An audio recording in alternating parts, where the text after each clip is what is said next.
अरे बाबू ऑफिस जा रहा हूँ। संडे को कौन सा ऑफिस?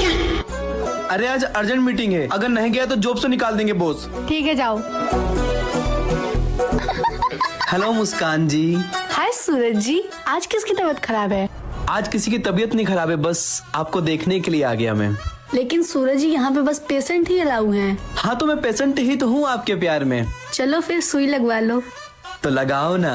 मुझे देखकर इग्नोर मत करना। इस बार जो भी एग्जाम में पास होना चाहता है मैं पास कर दूंगी, मगर मेरा भी एक काम करना होगा।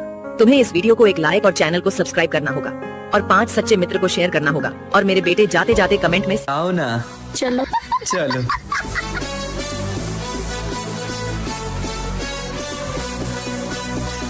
मुस्कान जी आप सुई के साथ भी कितनी प्यारी लग रही हो। चलो ठीक है फिर रेडी हो जाओ। Smile please. ही।